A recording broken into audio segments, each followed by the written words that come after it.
প্রিয় BA fifth সেমিস্টারের ছাত্রছাত্রীরা, আজকে আমি যে বিষয় নিয়ে আলোচনা করব সেটি হচ্ছে তোমাদের যে ব্যবহারিক বাংলা রয়েছে SEC A2 সাহিত্য, চলচ্চিত্র, চিত্রনাট্য এবং আবৃত্তি, এই সাবজেক্ট থেকে আজকে আমি তোমাদের গুরুত্বপূর্ণ কিছু প্রশ্ন এবং উত্তর নিয়ে আলোচনা করব। যে প্রশ্ন এবং উত্তর নিয়ে আলোচনা করব সেগুলো আসার সম্ভাবনা প্রবল রয়েছে। তো প্রশ্ন এবং উত্তর কীভাবে কতটা টু দি পয়েন্ট অ্যান্সার লিখতে হয় সেটি আমি আজকে বলে দেবো। তোমরা অনেকেই এই সাবজেক্টটি থেকে বাংলার যে উত্তরগুলো খোঁজো সেগুলো অনেকটাই বেশি পরিমাণে লেখো, যার জন্য তোমাদের কিন্তু লেখাটা বড় হয়ে যায়, তোমরা টাইম মতো শেষও করতে পারো না এবং নাম্বারও সেইভাবে ক্যারি হয় না। যতটুকু দরকার ততটুকু লিখতে হবে, টু দি পয়েন্ট অ্যান্সার লিখতে হবে, যাতে তোমরা 5-এ 4 অন্তত পেয়ে যাও। তোমরা যেইভাবে লেখো বা যে সাজেস্টিভ বইগুলো তোমরা বাজার থেকে কেনো, সেখানে কিন্তু উত্তরের কোয়ালিটি বিশাল বড় থাকে এবং সেইভাবে কিন্তু লিখলে তোমরা নাম্বারও পাও না। তোমরা অনেকেই সেই সমস্ত বই কিনে সাপ্লি পেয়েছো, তো জানিয়েছো। তো টেক্সট বইটি সবসময় তোমরা ফলো করবে, দেখবে টেক্সট বইয়ের বিকল্প কোনো হয় না। টেক্সট বইটি ভালো করে পড়লে অনেকটাই তোমরা কিন্তু লিখতে পারবে ভালো করে। তবে টেক্সট বই পড়ার মতো ধৈর্য বা সময় তোমাদের কাছে থাকে না, অনেকেই কাজকর্ম করো। তো তাদের জন্য কী হয়, আমাদের স্টাডি মেটেরিয়াল যে তৈরি করা হয়, এই মেটেরিয়ালগুলো যদি তোমরা ফলো আপ করো তাহলে দেখবে অনেকটাই তোমরা ভালো ফল করতে পারবে। তো চলো আমি তোমাদের কিছু প্রশ্নের উত্তর আমি তোমাদের আলোচনা করে দিচ্ছি। বলছি, চিত্রনাট্য রচনার সময় প্রতিটি দৃশ্যের সূচনায় কোন কোন বিষয়ের উল্লেখ অবশ্যই করতে হয় জানাও। প্রথমে করতে হয় দৃশ্যের অবস্থান, সেটিং, লোকেশন। দৃশ্যটি কোথায় ঘটেছে তা স্পষ্টভাবে উল্লেখ করতে হয়।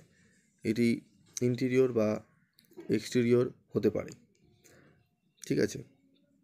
তারপর দেখো সময়কাল, টাইম অফ ডে। দৃশ্যটি দিনের কোন সময় ঘটেছে তা উল্লেখ করতে হয়, যেমন দিন, রাত, সকাল, সন্ধে। দৃশ্যের ক্রমিক সংখ্যা বা নম্বর। চিত্রনাট্যের ধারাবাহিকতা বজায় রাখতে প্রতিটি দৃশ্যের ক্রমিক নম্বর দেওয়া আবশ্যক। পরিবেশ এবং আবহাওয়া। দৃশ্যের আবহাওয়া বা পরিবেশের উল্লেখ, যেমন বৃষ্টি, কুয়াশা, উত্তেজনা ইত্যাদি। ক্যামেরার নির্দেশনা। প্রাথমিকভাবে ক্যামেরার অবস্থান বা শর্ট টাইম উল্লেখ করা হতে পারে, যেমন ক্লোজ আপ, মিড শট বা লং শট। এই উপাদানগুলি দৃশ্যের কাঠামো পরিষ্কার করে এবং পরিচালকের কাজ সহজ করে তোলে। তো এই 5টি পয়েন্ট লিখলেই তোমাদের কিন্তু এনাফ। যদি তোমরা আরও কিছু অ্যাড করতে চাও পারো, তবে বেশি বড় করতে যাবে না, সেক্ষেত্রে তোমাদের কিন্তু টাইম নষ্ট হবে এবং তোমরা সবকটি অ্যান্সার করে আসতে পারবে না। যদি টাইম থাকে তাহলে দেবে, অসুবিধা নেই। তারপর দেখো আমাদের রয়েছে টিকা লেখো আসতে পারে ফ্ল্যাশব্যাক। এই ফ্ল্যাশব্যাক কথাটি আমরা শুনেছি, ঠিক আছে। তো ফ্ল্যাশব্যাক হলো একটি সাহিত্যিক বা চলচ্চিত্রের কৌশল, যেখানে বর্তমান সময় থেকে গল্পের ধারাবাহিকতা ভেঙে অতীতে ফিরে যাওয়া হয়। এটি ব্যবহার করে চরিত্রের অতীত অভিজ্ঞতা, ঘটনা বা স্মৃতিগুলি তুলে ধরা হয়, যা বর্তমানের ঘটনার সঙ্গে সম্পর্কিত। উদ্দেশ্য, চরিত্রের পটভূমি বা অতীতের ঘটনা বোঝানোর জন্য, গল্পের বস্তুনিষ্ঠতা বাড়াতে, পাঠকের কৌতূহল বাড়ানোর জন্য। উদাহরণস্বরূপ, একটি গল্পের প্রধান চরিত্র কোনো সমস্যা মোকাবিলা করার সময় তার শৈশবের অভিজ্ঞতার কথা স্মরণ করতে পারে। এই কৌশল গল্পের গভীরতা যোগ করে এবং চরিত্রের মানসিক জগতও আরও স্পষ্টভাবে প্রকাশ করে, ঠিক আছে।